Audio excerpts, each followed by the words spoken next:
Good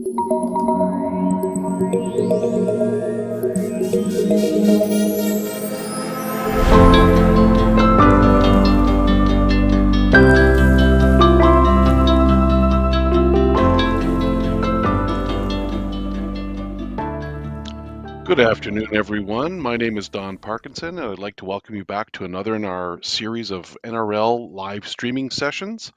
Every other week on Wednesdays at this same time, we will discuss a new topic, and we want to encourage you to provide as much input as possible by calling or texting us with your questions or comments. And you can do that at our 1-844-424-0500 number. That's 1-844-424-0500. Call or text us with your questions or comments. And just to remind everyone, we are doing these radio shows and streaming sessions to help community members and the general public get a better understanding of what is involved in the federal impact assessment and provincial environmental assessment processes, and encourage viewers and listeners to participate in these two activities. So with me today, without further ado, is my usual co-host, Qasim Sadiq, who Qasim is the project co-lead for the Northern Roadlink project. Good afternoon, Qasim. How are things? Good afternoon, Don. Pretty good. Cannot complain. How are you doing? Pretty well, thanks. Yeah, we got a lot to go over, and not much time as usual to cover it in. So I guess we should not hesitate.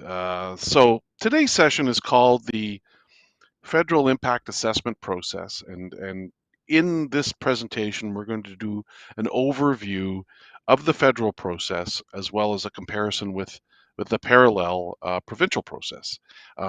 As a bit of background for everyone, the federal impact assessment process is the responsibility of an agency called the Impact Assessment Agency of Canada, called also known as IAC. So you will hear that term um, a number of times throughout the presentation. So let's get started, Casa. Maybe you can lead things off by doing a quick run through of all the things we're going to cover today. Absolutely, Don. So, in the federal process today, we'll talk about five main topics. We'll start with the main phases in the impact assessment process, talk about them at a high level, and summarize them. Number two, I'll look at each process phase in a bit more detail. Number three, we'll talk about a coordinated EA-IA process. Number four, we'll talk about provincial EA and federal IA processes, a quick comparison between the two different processes.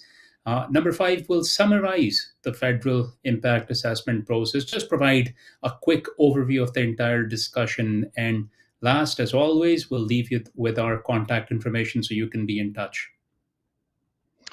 Thank you, Qasim, and maybe we can get started now on slide 3, where I'm going to give sort of a high-level view of the impact assessment process.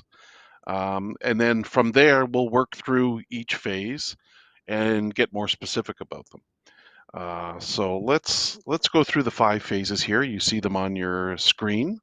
So there are 5 main phases. The first 2 phases are phases that the proponent, meaning Martin Falls First Nation and Webequie First Nation, are involved in to a very large degree, and those are the planning, the first phase, and impact statement phases, first phases 1 and 2. Followed by the impact statement phase, there's the impact assessment phase, and then the decision-making phase, and then the post-decision phase. So 5 phases. This process occurs over a number of years, typically, let's say 4 to 6 years, I would say. This is a relatively new process as well. And maybe, Qasim, you can kick things off by starting off with a discussion of the planning phase, phase 1. Yes, Don. So IAC, their own description of the planning process is that the public and indigenous peoples are invited to provide information and contribute to planning the assessment. So what that means is that at the initial stages of the project, this really is about planning. As the proponent, we're responsible for describing the project. What is the project? Where is the project? What does it include? All those basic characteristics of the project need to be described. We look at key issues in the project, what needs to be assessed, and how people, both the general public as well as indigenous communities, want to be consulted. This entire phase, this entire work happens in the planning phase. There's about 180 days available for the four key deliverables in this phase. The first deliverable from a project perspective or milestone is an initial project description, which the proponent prepares for the agency, and the public and indigenous communities get a chance to review that.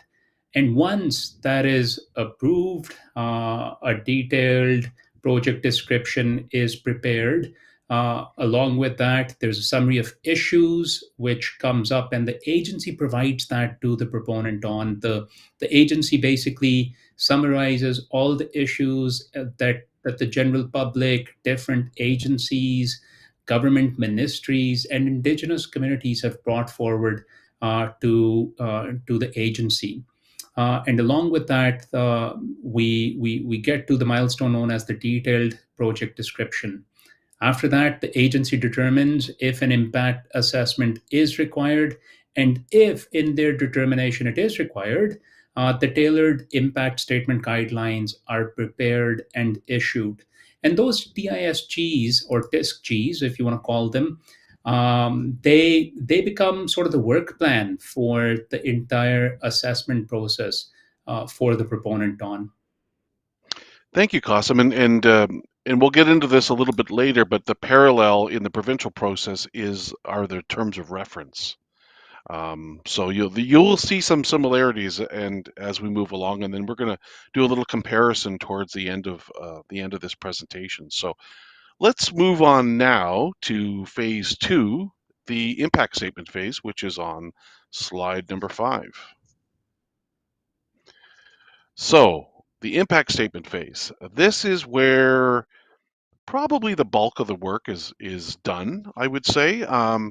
The IAC description of this phase is the proponent is provided with clear requirements for the information and studies for an impact statement. Sound science and indigenous knowledge inform the impact statement. So that those tailored impact statement guidelines that Qasim you just mentioned, as you said, they are the work plan effectively for the impact assessment.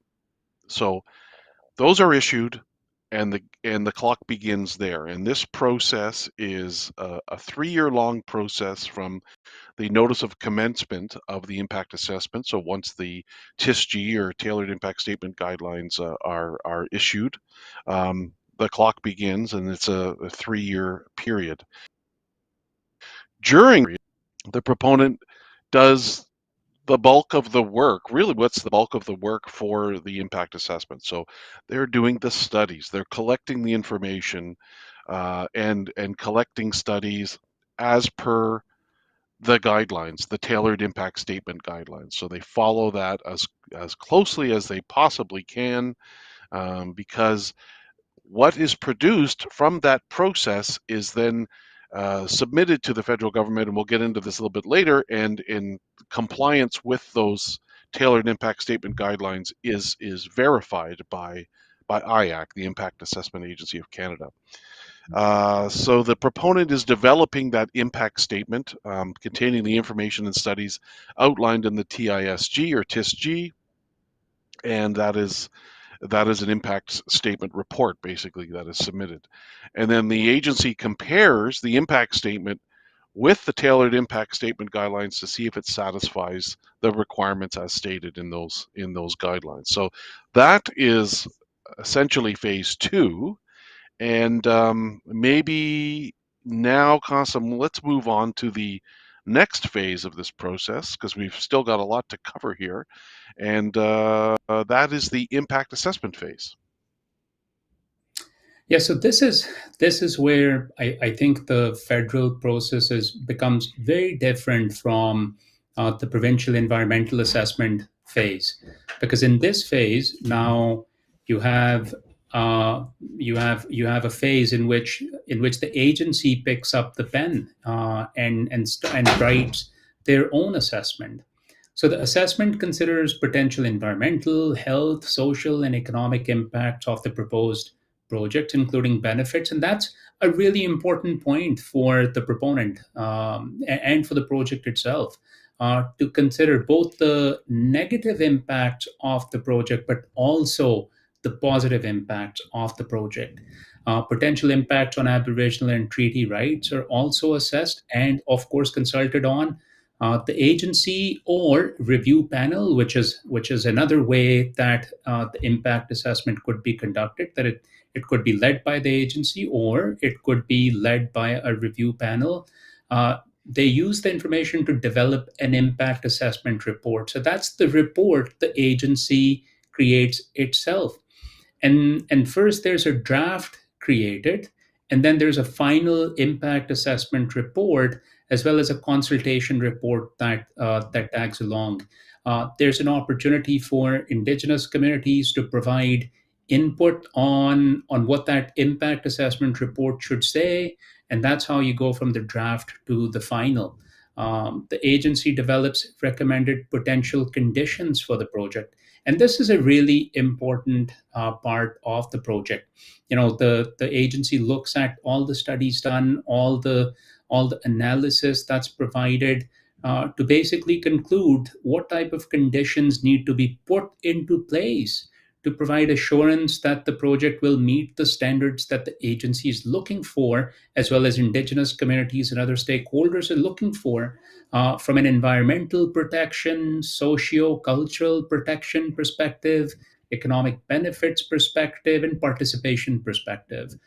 So they become the potential conditions on the project.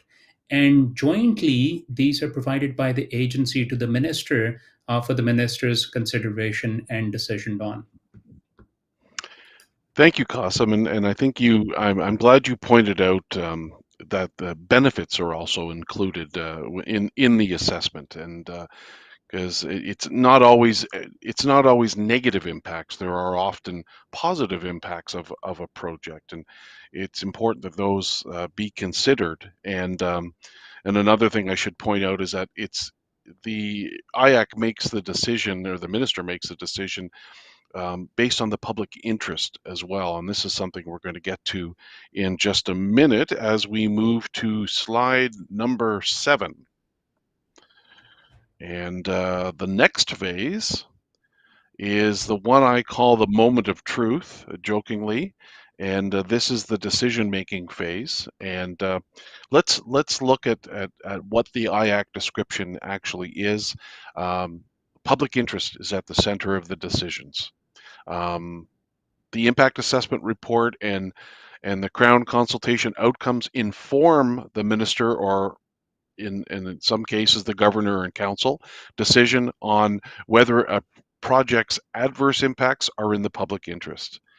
If yes, the minister must establish conditions for the proponent, and you talked about those earlier, Qasim.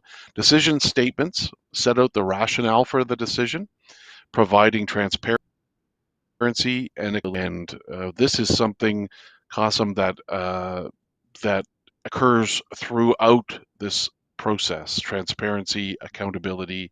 There is constant consultation and engagement with the public and Indigenous communities.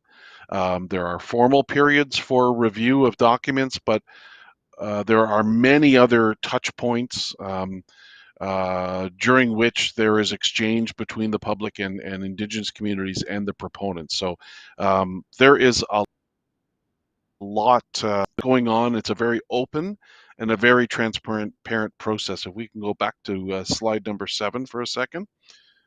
And so before making the decision maker, be it the minister or the governor and council, has to be satisfied that a very important thing is is done, and that's the Crown duty to consult and accommodate Indigenous peoples has to be fulfilled. So if that has been fulfilled, then the minister can proceed with making that determination and issuing what's called a decision statement to the proponent with the reasons for the determination, whether it's an approval or a rejection, or but in the case of an approval, typically there would be, as we mentioned before, conditions attached to that that must be met, associated with the project. So that is that phase.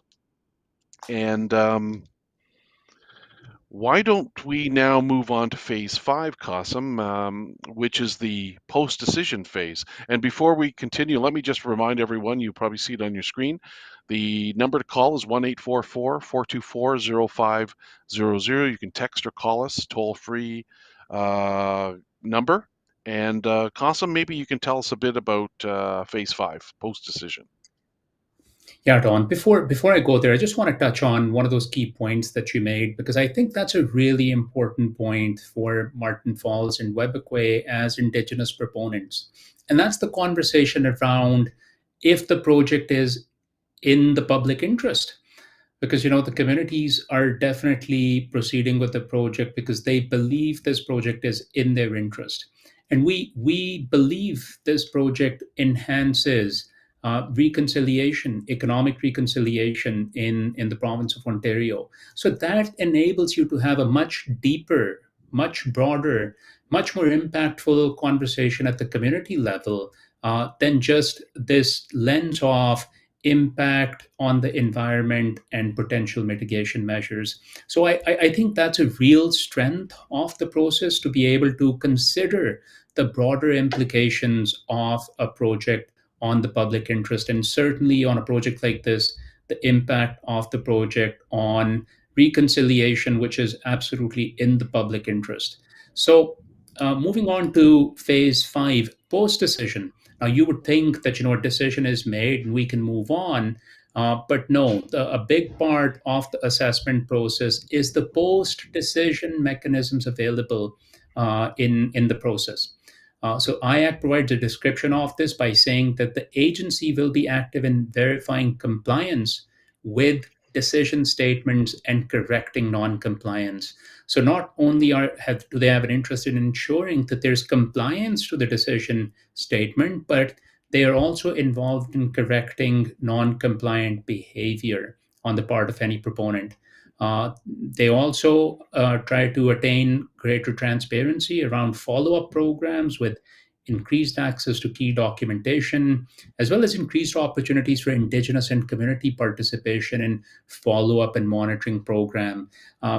This project, Dawn, as you know, is in the traditional territory of Martin Falls and Webquay.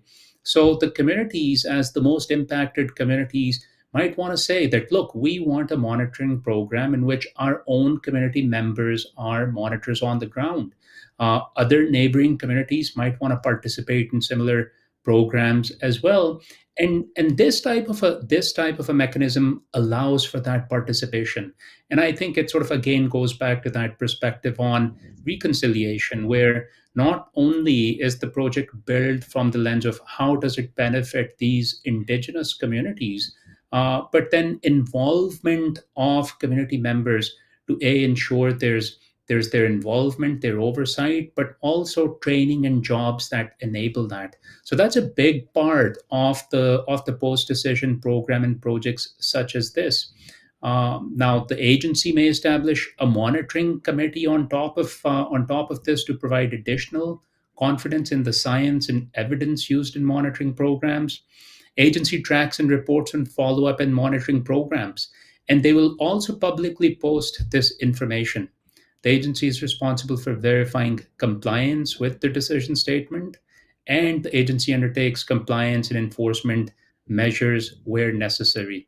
Now, when there's non compliance, the agency will work with the proponent to return to compliance. So, in this process, I think that's the strength of this process. There's assurance built in that all of these fundamental things that we thought about based on deep consultation with Indigenous communities, with our neighbors, with the proponent communities as the most impacted communities, with the general public, with government agencies, all of that input it's not just put to the side. None of this is lip service. It gets built into the impact assessment, and then it's baked into follow up post decision measures. So that's the assurance part, that the public is assured that what the proponent commits to, the proponent will deliver. So I think that's a real strength of this process. And I think as Canadians, we can be really proud of that.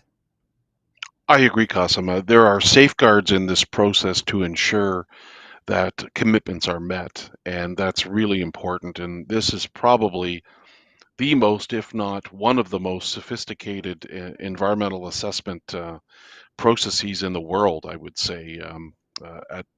It's relatively new, this process, but it's extremely comprehensive. And when we do explain it to community members and the general public, they're often surprised at how comprehensive this work is and how thorough this work is. So, well, moving along here now, maybe if we can go to slide number 9, I'm going to do a quick description of where coordination occurs between the provincial and the federal processes. So, um, these two processes go in relative parallel to each other. They are different, so they're not perfectly in sync, and there are different steps involved as we've described. But the one sort of common thing out of this is that there is a single document that is produced.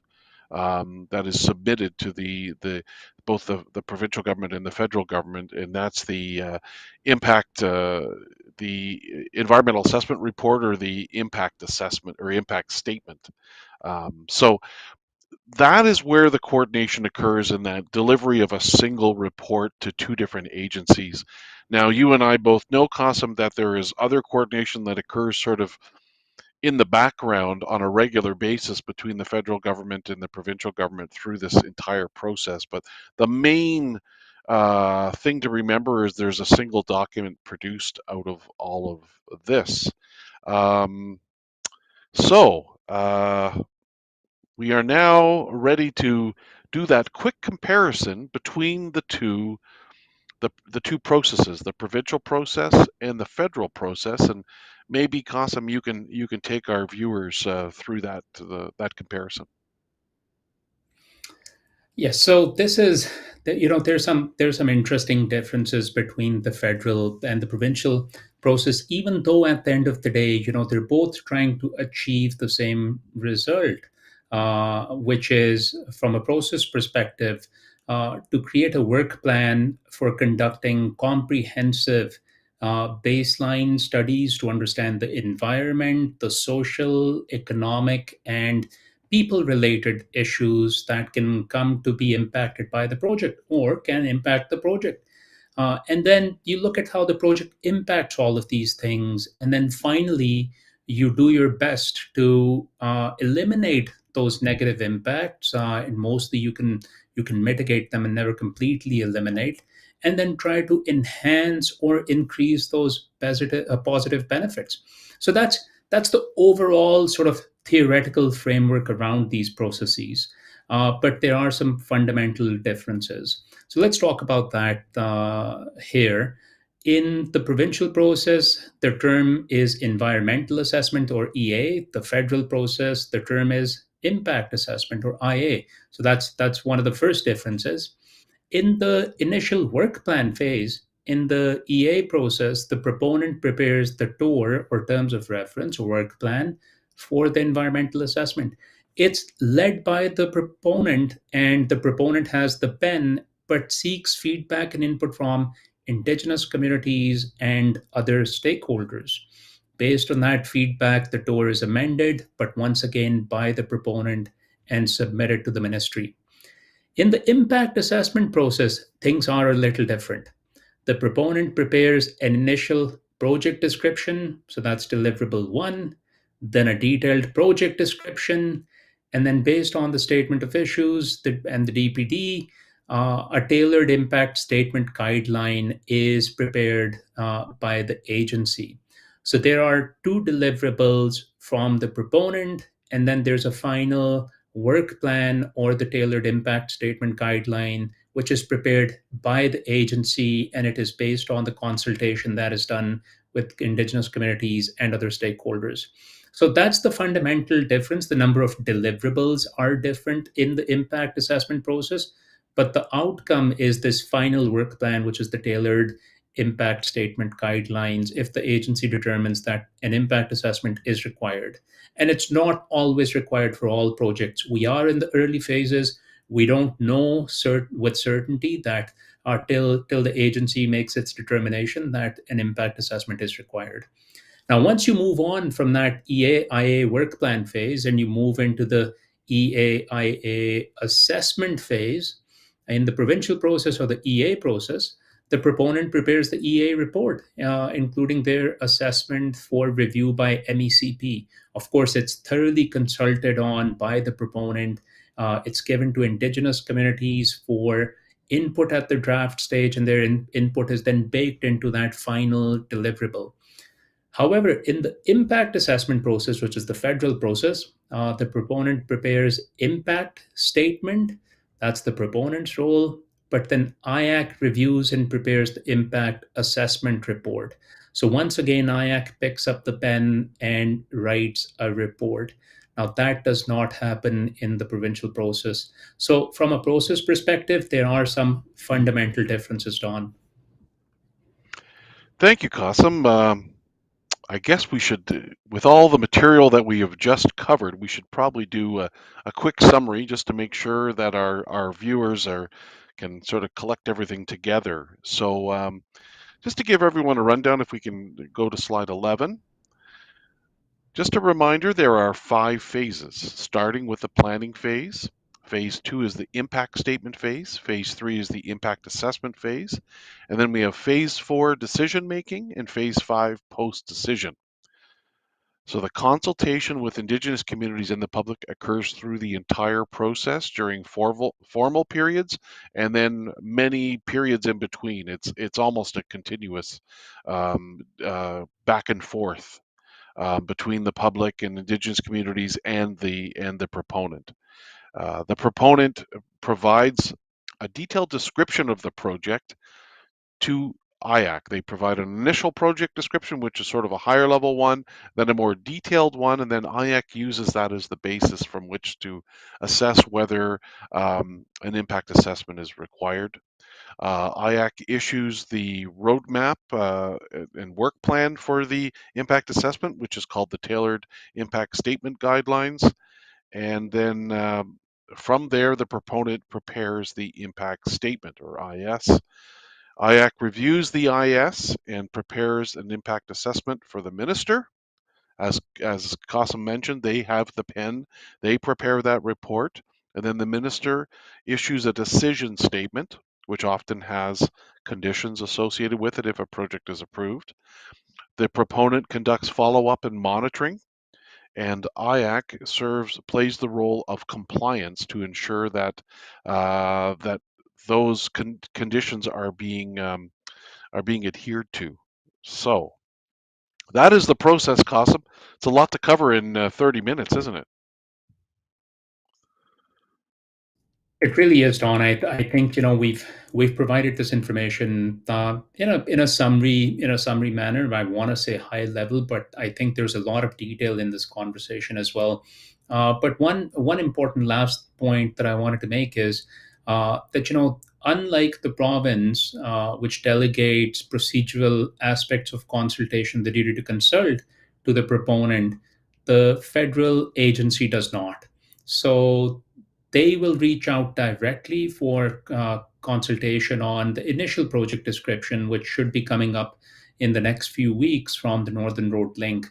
So expect to hear directly from the agency on the Northern Road Link and for them to chat with you directly on your input, your thoughts, your concerns, your ideas about the project.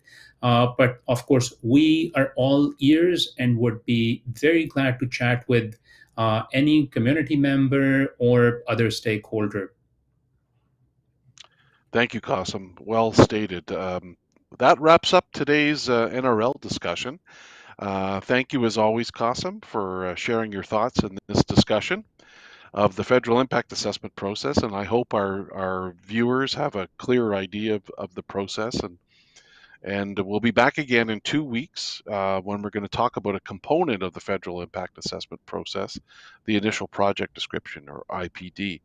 Don't forget to visit our website at northernroadlink.ca or follow us on social media at NRL Roadlink. And I wanted to remind everyone of our open house, which is, well, it's a live presentation and question and answer session on February 23rd and 24th from 6 to 8 p.m. So this will be an online presentation and Q&A session. So look for that, and we look forward to taking more of your questions and comments during those two sessions on the 23rd and 24th of February between 6 and 8 p.m. And I'd like to thank everyone again for joining us. Qasim for joining me, and we will see you again in, if not at the open house, 2 weeks from today. Thank you for joining us. Miigwech. Pleasure as always, Don. Thank you so much.